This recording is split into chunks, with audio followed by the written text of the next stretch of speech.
간주될 필요가 있다는 것을 말씀을 드리면서 발표를 마치겠습니다. 네, 감사합니다.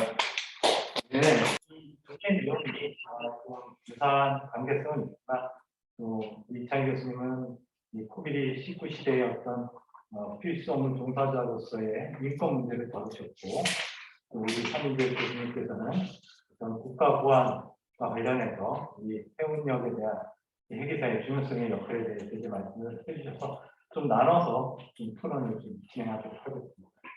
먼저 작년 3월 우리 코로나로 인해서 전 세계적으로 팬데믹이 선포된 이후 새로운 전환점을 우리가 맞이하고 있습니다. 특히 예측할 수 없는 새로운 위협이 언제든지 등장할 수 있고 이런 위험 요인에 대한 국제사회의 준비는 이제 선택이 아닌 필수 사항임을 인식하게 됩니다. 우리 팬데믹 초기에는 예측할 수 없는 미래 불안과 대응 조치의 부재로 인해서 사실상 최소한의 선언 인권 보장은 이루어질 수 없었던 불가항력적인 상황이었습니다. 그러나 팬데믹이 장기화되고 통제될 수 있는 상황으로 진정되면서 일상적인 생활 모습도 찾기 시작했고 이 백신 접종이 본격화되면서 선언의 인권 침해와 타 노동자와 차별되는 제재 조치의 정당성은 더 이상 이제 정당화될 수 없습니다. 오히려 최악의 상황에서도 상륙조차도 허용되지 않는 항만국 조치와 편협적인 시선을 감내하면서 현상에서 직무를 수행한 선언들은 칭송받아야 함이 마땅하지 않을까라고 생각합니다. 이 팬데믹 상황에서 선언의 역할은 그 어느 때보다 더욱 빛났고 유엔의 인권위원회와 ILO 그리고 IMO 등 국제기구에서 이를 인정하여 키워커로서 선언을 지정하는 분께 심각한 인권 침해에 대해서도 우려했습니다. 특히 올해 4월에 개최된 MLC 제4차 특별참가단위원회에서는 이와 관련한 논의가 진행되었는데 회의 보고서에 따르면 거의 모든 MLC의 규정이 위반되었고 선언의 인권은 심각하게 훼손되었다고 지적한 바가 있습니다. 이러한 상황에서 선언을 포함한 산업여건에 대한 각국의 지원 정책을 고찰한 내용은 우리에게 시사하는 바가 매우 크다고 판단됩니다. 우리나라도 위드 코로나 시대의 키워커의 지원과 보호를 위한 정부를 포함한 산업계와 노동계의 많은 노력이 있었는데요. 특히 그 필수 업무 종사자법을 통해서 필수 업무 지정 및 종사자를 동법에 따라 구성된 위원회 심의를 거쳐 고용노동부 장관이 지정하도록 되어 있으며 지역적인 차원에서도 조례 개정 통한 지정을 열어두고 있습니다. 동법의 지정 목적을 고려했을 때 필수 업무 종사자를 나열하는 방식보다는 산업의 특성을 고려해서 필수 업무 종사자를 지정할 수 있는 절차를 마련하고 있기 때문에 또한 이 법이 얼마 전 11월 16일부터 시행되었기 때문에 현재로서는 좀 지켜봐야 할 것으로 사례됩니다. 오히려 이창희 교수님이 발표하신 선언의 역할과 중요성에 대해서는 저 또한 민감하나 제안하신 각층 해운 분야 필수 업무 지정법은 현재 제정된 필수 업무 종사자법의 특별법으로서 현 단계에서는 실현되기 어려울 것으로 판단됩니다. 개인적으로 코로나의 경험을 통해서 국제사회는 선언을 키워 인정, 각국에서도 인정하고 있는 만큼 국내법에 따른 필수 업무 종사자의 지정은 무리가 없을 것으로 판단됩니다. 이에 추가해서 정부의 지원 정책과는 별도로 코로나로 인해 선언의 이익을 방지하기 위해서 산업계, 노동계, 그리고 관련 단체가 민간 차원에서의 기금을 조성하거나 또는 선언의 복지 지원책을 통해서 선언의 자긍심을 불기시키고 선언 기금을 유인할 수 있는 정책도 함께 고려되어야 될 것으로 판단이 됩니다. 이어서 한민재 교수님, 산업여건이 아닌 국가안보적 측면에서 세계사의 중요성을 해외 사례 및 국내 사례 분석을 연역적으로 조사하고 또 현재 국가안보적 관점에서의 세계사의 지위와 함께 전시사변 또는 국가안보적 위협한 사안이 발생했을 때 그 역할이 적절하게 이루어질 수 있는 것에서 법적 개선 방안에 대해서 적절하게 제시해 주셔서 판단됩니다. 특히 해외 사회 국가들은 해양의 중요성을 일찍이 깨닫고 해양을 기반으로 성장한 나라들로서 사실상 몸소 국가안보적 차원에서 해기사의 중요성을 체감한 국가들입니다. 이에 반해서 우리나라는 분단국가이지만 여전히 해군보다는 지상군 또는 공군에 집중되어 있고 해군력이 대항으로 뻗어나가지 못하다 보니 해기사의 기능이 단편적으로 산업적인 측면에서 평가되지 않았는가 하는 생각이 듭니다. 회계사는 인적 자원이지만 단지 지식 기반으로 양성할 수 있는 인력이 아니며 교육 기반 시설과 함께 회계 점수, 즉 시간이 흐르면서 축적되는 다양한 경험과 자산이 축적되어야만 기능적인 역할이 가능하고 또한 비상시 국가안보 차원으로 활용될 수 있는 만큼 다각도에서 회계사의 역할을 재평가해보고 국내 인력 수급과 연계해서 그 명맥을 유지할 수 있는 정부 정책이 제시되어야 할 것으로 판단됩니다. 최근 남북회에서의 중재 활동을 보면 해양력을 확대해 나가는 중국 정책, 정책과 함께 해군 양성 정책과 함께 해계 인력 양성을 통해서 해운력과 해군력을 동시에 확대해 나가는 정책을 펼치고 있습니다. 우리나라는 경제적으로 지역 안보적인 차원에서 중요한 위치를 차지하고 있습니다. 그만큼 향후 이러한 중국의 평생 정책에 대응할 때 외교 정치적에 의존해서 할 수 있는 사업이 아니라고 생각합니다. 우리가 중국보다 우리의 해운력을 유지해야만 가능하며 또한 비상시에는 해기사가 경제적인 군사력으로 활용될 수 있다는 전제가 보장되어야만 합니다. 발표문에서 병역법 개정을 통한 승선공부 예비역의 지위를 강화하고 동 제도의 취지와 목표에 맞게 잉여 인력 또는 예비 인력을 활용할 수 있는 여러 방안을 제시하고 있습니다. 이 본 토론자는 이러한 법률 개정에 의견은 없으나 법 정비하는 데 소요되는 시간이 장기화될 수 있고 타 산업 공부의 반발과 동의도 필요로 하는 정치적 요소가 너무 많기 때문에 우리 한국해양대학교를 포함한 지정교육기관에서는 국방부의 협력 강화를 통해서 국가 안보적인 측면에서 회계사의 역할에 인식되고 개선하는 노력이 병행될 필요성이 있다고 판단합니다. 제안컨대 해군사관학교와 회사대학교의 학생들은 학술적인 공동세미나 개최, 또는 함정 또는 실성, 상호 방송 문화 같은 양교 학생들의 접촉과 교류 등등을 통해서 젊은 세대가 사고관의 역할을 이해하고 국가 안보적 측면에서 공통분모적인 역할을 인식하고 공감해 나간다면 앞서 제시된 제도적 보완은 더 탄력을 갖고 자연적으로 추진될 것으로 사료됩니다. 추가해서 제1섹션에서 말씀하신 이 회계사 수급 관계와 좀 연계하고 국가보안적 차원에서 이제 말씀드리자면 예전에 한국해양수산연구원에서 양성했던 오션 퀄리티 과정도 사실상 병역법의 대상이 되었습니다. 하지만 그런 회계사의 역할이 저평가되고 축소되면서 이 50플리트 과정도 이 병역법에 의한 승승분명 예제 제도에서 이제 벗어나게 됐습니다. 앞서 섹션에 말씀하신 바와 같이 앞으로 이 오션플리트의 증언이 필요하고 그들이 또 지원할 수 있는 여러 유인책의 하나로서 이러한 오션플리트 과정의 승선 예제 제도의 어떤 적용 문제도 같이 논의될 필요성이 있다고 판단합니다. 이상입니다. 감사합니다.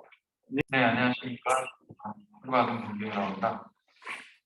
저희 3주제와 4주제를 나눠서도 말씀드리고 싶은데요.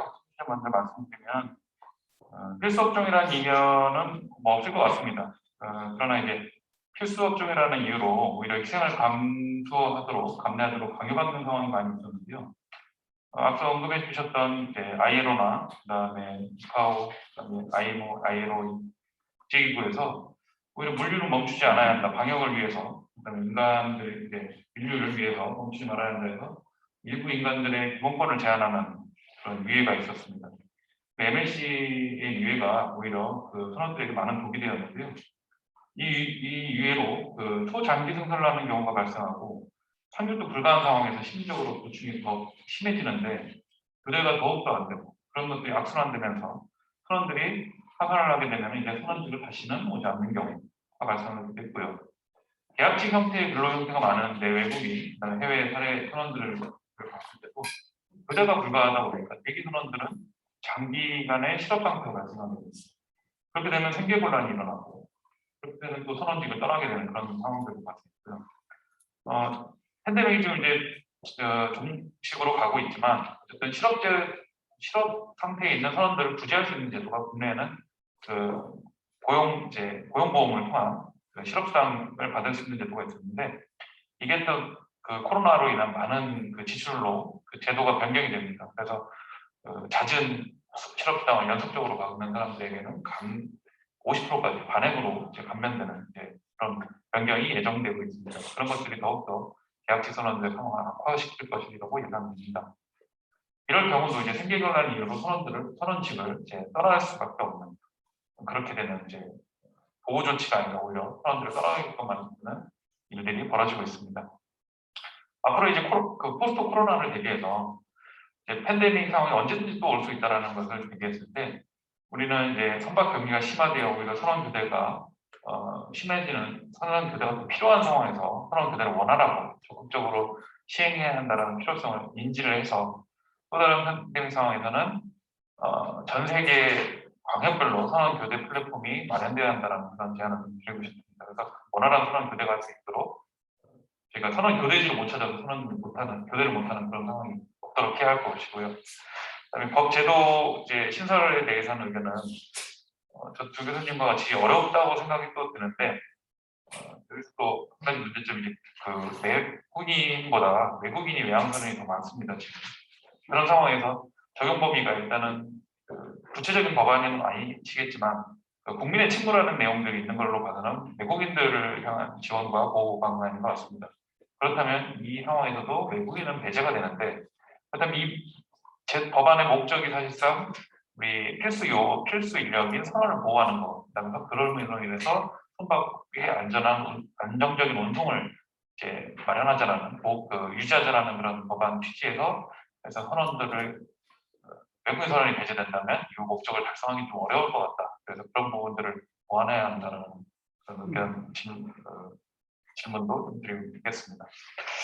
그다음 네 번째 주제 이제 안보적 측면에서 이제 수상근무 병역 제도는 저도 많은 이제 국회 가서 토론을 했지만 이 제도의 필요성은 정말로 중요하고 그다음에 이 제도가 없다면 시프리앤스호나 세월호 같은 해양 참사가 인재로 인해서 발생되는 그런 대형 재난들이 발생하는 확률이 높아지고 그로 인해서 많은 사회적인 그다음에 국가적인 재앙으로 발생되는 그런 안타까움을 우리가 경험해왔기 때문에 그런 일이 없도록 하기 위해서는 이 제도가 꼭 필요하다고 생각합니다.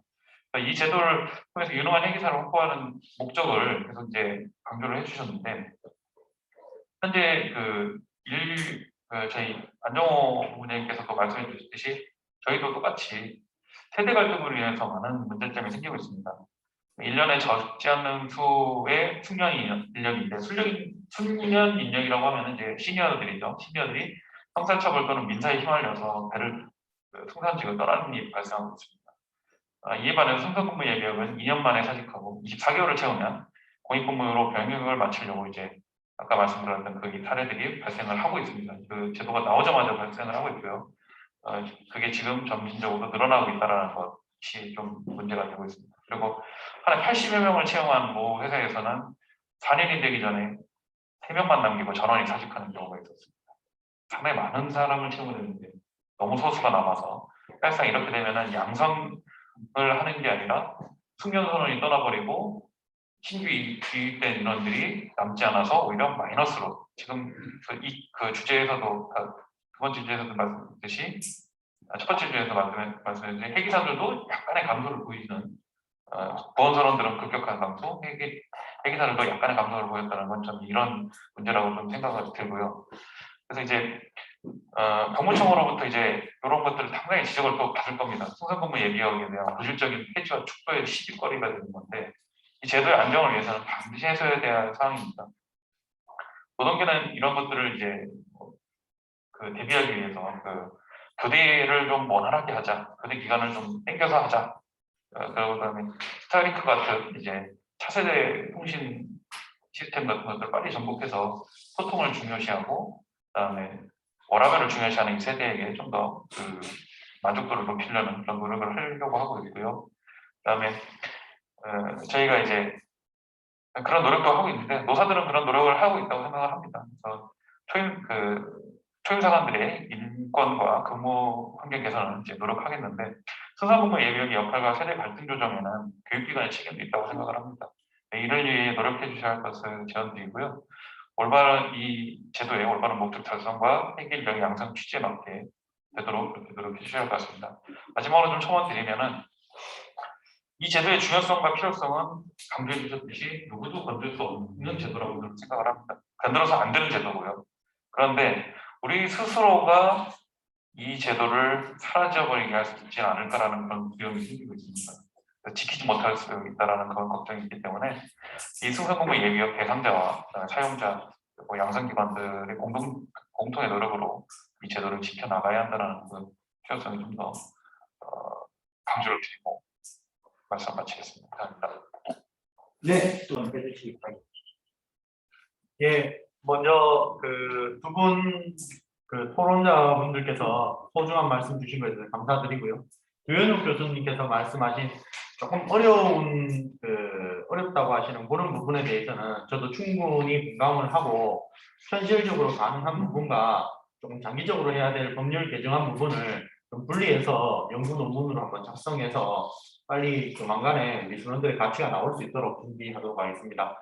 특히 더불어서 방금 전에 말씀드린 그 설문조사 내용에 기반해서 얼마만큼 필드에서 또 느끼고 있는지에 대한 사항까지 얘기해서 준비하면 조금 더 실무에서 받아들이기가 수월할 것 같습니다. 그리고 권희원 원장님께서 그 지적해 주신 사항들에 대한 핵심 사항으로서 우리 가치를 높이는 데 있어서 어떠한 내용으로 그냥 말로 선언적으로만 할 것이 아니라 이제는 학교에서 학생들과 교육 교수님들이 먼저 솔선수범하는 자세로 그 선언의 가치를 높일 수 있도록 수업 때부터 저희 인성과 선언 인권이라는 수업도 하거든요. 그때부터 이런 역할들을 강화할 수 있도록 작지만 노력하도록 하겠습니다. 이상입니다. 네, 말씀해 주신 것 중에 이제 외국인 선거와 관련한 부분을 말씀해 주셨는데 이 부분은 예컨대 필수 인력으로 지정하는 문제.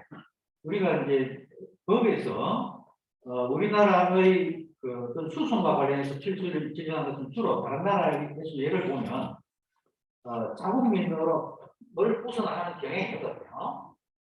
그다음 이제 백신 우선권과 관련해서는 우리나라도 사실 그 우리 한국 선주가 고용하는 국내외에서는 모두를 대상으로 한다고 했는데 실제로 일어난 것은 국내 백신 부족 현상 때문에 그럼에도 불구하고 한국인이 먼저 접종을 하고 외국인이 뒤에 밀리는 일이 현상이 좀 있었죠. 어쨌든 오늘날 차별에 대한 금지라는 이런 여러 가지 논의가 사회적으로 많이 일어나기 때문에 외국인 선거 관련해서 업무를 할 때 이 부분은 좀 유의해서 해야 되지 않을까 이런 생각을 합니다. 네, 다음은 한민정 교수님께서 답변을 좀 부탁드립니다. 네, 말씀해 주셔서 감사드립니다. 네, 기본적으로는 저희 발표에 대해서 대부분 또 이렇게 동의를 해주셔서 사실상 질문은 없으신 걸로 지금 파악이 되는데 말씀을 좀 드리면 두 교수님 말씀하셨던 부분 중에 이제 뭐 해군과의 어떤 협력과 해군사관학교의 교류라든지 이런 부분들은 사실 아예 생각을 못했던 부분이거든요. 네, 그래서 그런 것들도 향후 저희 학교에서 좀 관점을 좀 이렇게 장기적으로 가지고 어떻게든 좀 교류를 할 필요도 있겠다라는 생각이 좀 듭니다. 그래서 학생들한테도 뭔가 좀 다른 자극을 좀 주는 것도 상당히 좋은 아이디어가 아닌가라고 이렇게 생각이 돼서 나중에 한번 논의를 깊게 해보겠습니다. 감사드리고요. 그리고 권 위원장이 말씀하셨던 거에 저희도 상당히 많이 공감을 최근에 하고 있는데요. 그래서 이런 그 승무성부 예비역 역할과 세대 갈등 조정에 실질적으로 저희의 어떤 책임도 상당 부분 있다고 생각을 합니다. 그래서 이 부분에 대해서 이제 젊은 교수님들과 좀 많은 얘기를 나누고 있고 이런 것들은 현장과 어떤 저희가 갖고 있는 이런 생각과 조금 다른 부분들이 실제와 제가 갖고 있는 논리와 좀 다른 부분들도 있었기 때문에 아마 이런 상황이 펼쳐진 게 아닌가 생각이 들거든요. 그래서 이런 걸 좀 개선하기 위해서 현장에 있는 이런 그 대문업계 분들과 많은 교류가 좀 있어야 될 것 같고 이와 관련된 어떤 내용에 대한 뭐 연구라든지 같이 뭔가 논의할 수 있는 자리들을 계속적으로 좀 만들어 나갔으면 하는 그런 생각을 말씀드리면서 마무리하도록 하겠습니다. 감사합니다. 네, 간략하게 답변해 주셔서 감사드리고요. 오늘 그 온라인 통해서 들어와 계신 분들이 계신데 혹시 이 중에서 한 분 정도 질문하실 수 있는 시간이 있습니다. 혹시 계신가요? 네, 오늘 대학중앙부에서 들어와 계신데 해양수산부 지금 혹시 마이크를 켜서 오늘 그 세미나를 들으시고 소회나 혹은 해양수산부에서 이제 하고 진행하고 있는 것 중에서 말씀해 주실 것이 있으신지요? 네, 안녕하십니까. 해양수산부 선원정책과장입니다.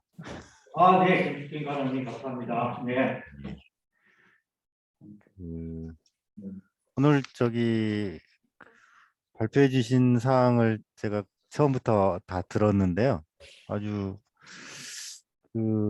좀 저희가 정책을 추진하면서 정책에 담아야 될, 반영을 해야 될 사항들이 많이 나온 것 같습니다. 그래서 저는 이게 지금 우리 선원연구센터에서 웨비나로 이제 개최를 하고 있는데, 이 선원연구센터에서 하는 여기에 지금 참여하신 분만 공유해서는 안 된다고 생각을 하고요.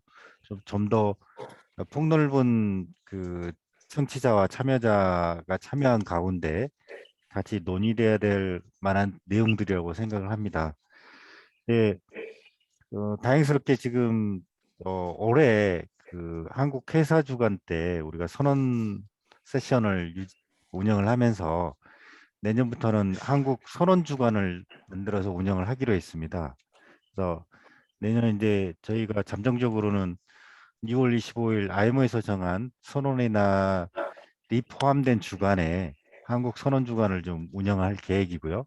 이제 그런 자리에서 우리 뭐 선언과 관련된 모든 관계단체 전문가들이 참여하는 그런 세미나를 좀 개최를 할 계획이고요. 또 그런 자리에서 이런 내용들이 오늘 나왔던 내용들이 좀 발표되고 공유되고 그 개선 방안을 현실화시키는 또 구체화시키고 현실화시키는 그런 자리가 되었으면 좋겠습니다. 그리고 더 나아가서는 제가 우리 선언법에 따라서 2019년부터 선언정책 기본계획을 수립해서 운영을 하고 있는데 선언정책 기본계획에도 좀 담아야 되겠다는 생각이 들고요. 뭐 좀 정리해서 말씀드리면 어쨌든 우리 해수부의 선언정책과가 선언의 양성과 선언의 이제 그 근로환경 개선, 그다음에 장기 생선에 큰 그 중점을 두고 하고 있다는 것을 다시 한번 말씀드리고요. 네, 그런 차원에서 저희는 이제 양성 기간을 좀 다양화해야 될 필요가 있다라는 거, 그다음에 근로환경 또한 장기 생선을 위한 그런 조건으로 만들어야겠다는 걸 좀 생각을 하고 있고요. 이제 장기 생선을 위한 이제 복지 정책도 저희가 많이 고민을 하고 있는데 이 사항도 뭐 그 기재부를 설득할 때 이게 공무원 대 공무원으로 만나서 얘기해서는 좀 설득력이 좀 부족하더라고요. 우리 입장에서야 우리 선원들이 우리 해운회사의 키워커이고 아주 중요한 인력이라는 것은 알고 있는데 이제 그 기재부 입장에서는 이런 특정 직업군에 대한 어, 국가의 재정 투입은 그렇게 녹록지 않아 보입니다. 뭐 그런 말씀을 좀 드리고요. 근데 오늘 발표하신 내용들 중에 뭐 제가 이제 그 일부에서는 이제 그 상위 자격증 취득이 좀 어렵다라는 말씀도 해주셨는데 저도 그 부분을 좀 공감을 하고 있고요. 장기 승선을 좀 유도를 하려면 주니어 사관이 시니어 사관이 될 수 있는 자격증을 좀 더 쉽게 취득을 해서 그 자격증을 갖고 있음으로써 좀 장기 승선을 좀 유도할 수 있지 않을까라는 저는 이제 그런 좀 단편적인 생각이 좀 들고요.